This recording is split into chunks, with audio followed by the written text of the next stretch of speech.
and welcome everyone to today's webinar. Our topic today is on emergency preparedness for facilities. What we're going to be talking about are the CMS conditions of participation for hospitals, whether you're acute or critical access hospitals. I'm not going to be talking about long-term care, home health, etc., but I will talk about what the requirements are for the hospitals. And the reason I bring it up is because we have seen so many different changes now and more bad weather, and so that's why we're having to really make sure hospitals are ready for it. The other thing we're seeing are, of course, the pandemics, and CMS just recently updated the requirements to account for what they call emerging infectious diseases, which is all-encompassing for a pandemic. So let's talk about just some very quick objectives. What I want you to get out of this program. First off, we're going to talk key definitions because that's huge in the regulation. What do you do, how do you do it, and what's included? We're going to talk the 3 key essentials for emergency preparedness, because there are 3 of them, and then the 4 core elements of any preparedness program, the plan, what you're going to put in place. What do you really need to have in place and do? All of the requirements, all of the conditions of participation for any facility is in Appendix Z. What CMS did was not only did they put some of the information into the individual appendixes, they also then separated out all of them and clumped them together into Appendix Z. They also put together and combined the requirements based upon the type of facility. So for example, when you look at Appendix Z, you're going to see information clumped together for hospitals, home health, long-term care. You will see it for dialysis services, everything.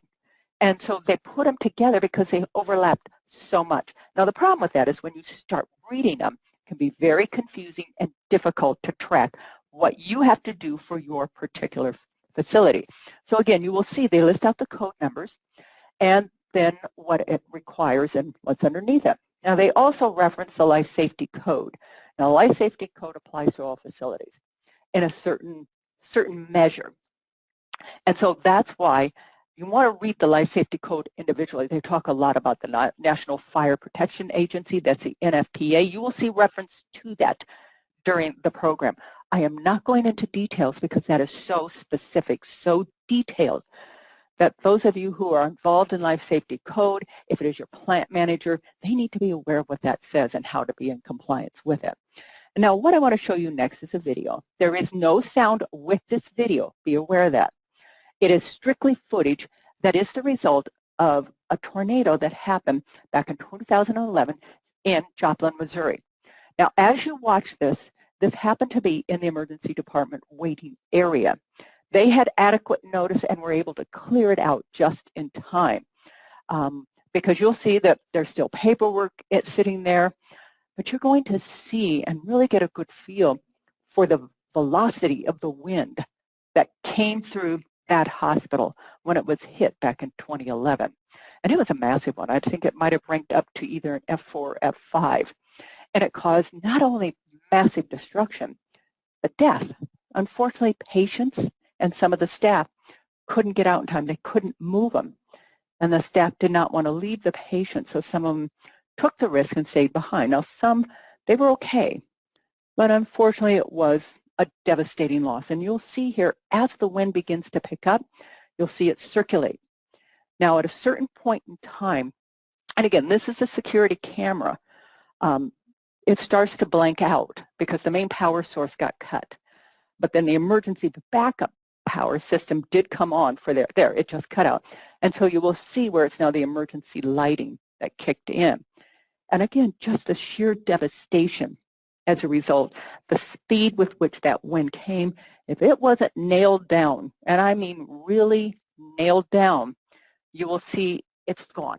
Everything just flew apart when that did happen, when that tornado hit. So we do want to thank St. John's for sharing that information with us.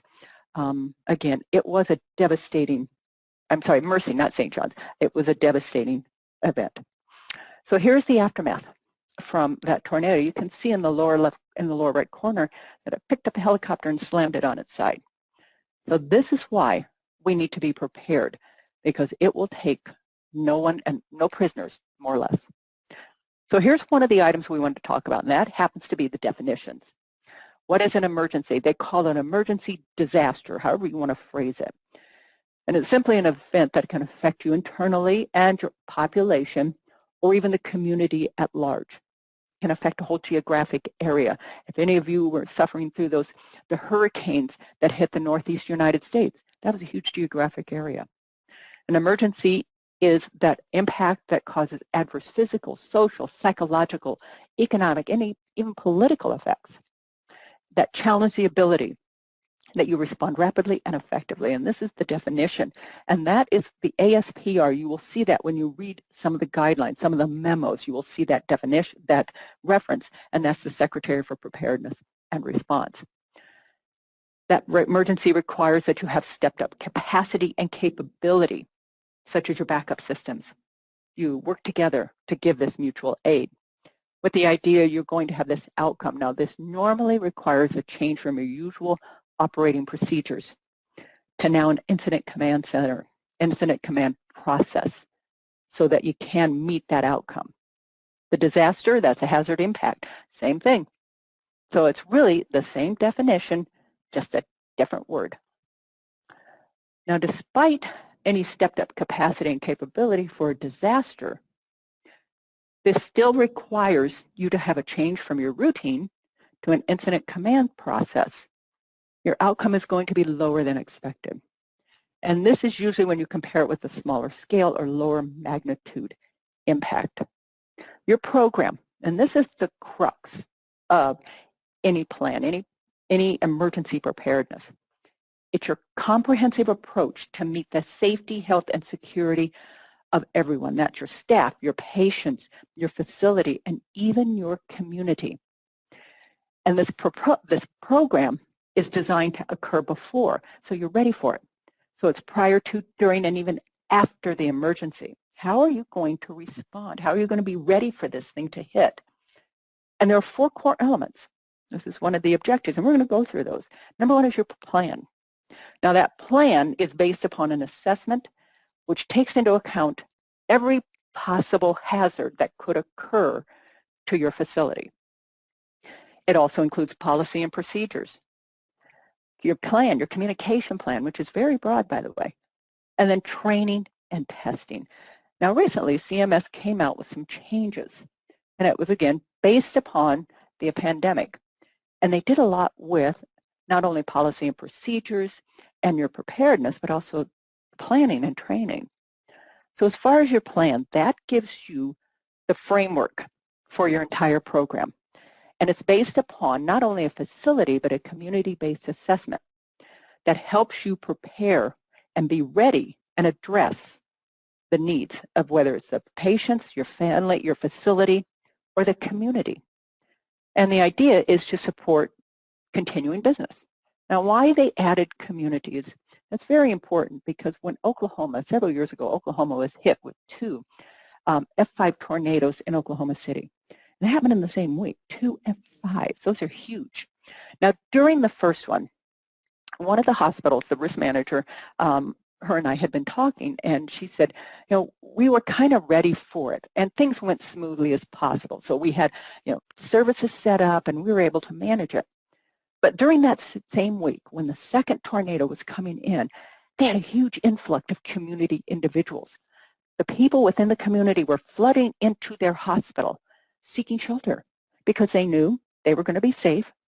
They knew that if something did happen to them, that was emergency care right then and there, and they could get it when they needed it.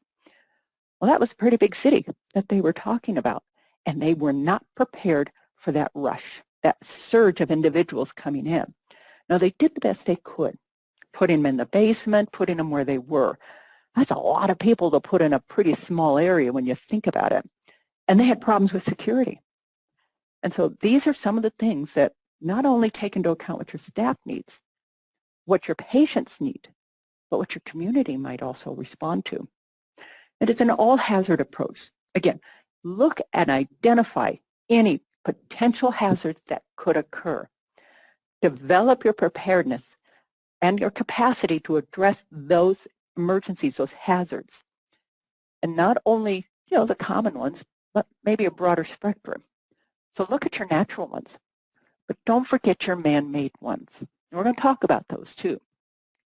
And of course, facility emergencies such as a fire or even loss of water. Work with your partners. This one is new as of 2021. And especially those emergency management officials, whether it's FEMA, whoever it is, because you want to work with them in particular when you're doing your full-scale community-based exercises. Include them and make sure that they help you and assist you in developing your emergency preparedness plan. And not only those who are maybe directing this, but also suppliers. How are you going to get certain equipment? Because your emergencies can be all over the board. It can be even care-related emergencies. What if you happen to have, say, an explosion within your facility and it knocks out your oxygen supply? How are you going to take care of your patients? What about equipment? Power failures. When you have a large-scale power outage, how well can your backup generator operate? Interruptions in communications, those cyber attacks, we've heard about those so recently. Not only just with the fuel pipelines, but others. Hospitals have been targeted as being under attack from cyber criminals, and they hold all the records hostage. Therefore, if they don't pay for it, it's all going to be released. Loss or a portion of the facility. Could be a fire, it could be an explosion. Tornado. What about your normal supply of essentials, water and food? Sometimes we don't think about this. How are we going to feed the people? How are we going to make sure we have enough suppliers, that we have this backup in that event? I live in Colorado, and a couple of years ago, we had one of the terrible fire seasons. And it's just, of course, been getting worse, but we had one that really threatened one of our facilities. And they had to evacuate. And in that process, they're trying to think, okay, we're going to have to evacuate these patients, but then how do we make sure we still have supplies to go with them? That we make sure that if they have specific medication needs, that it's there. And the same for when the road access to and from some of these facilities is interrupted. How do they get materials in to continue to take care of the patient?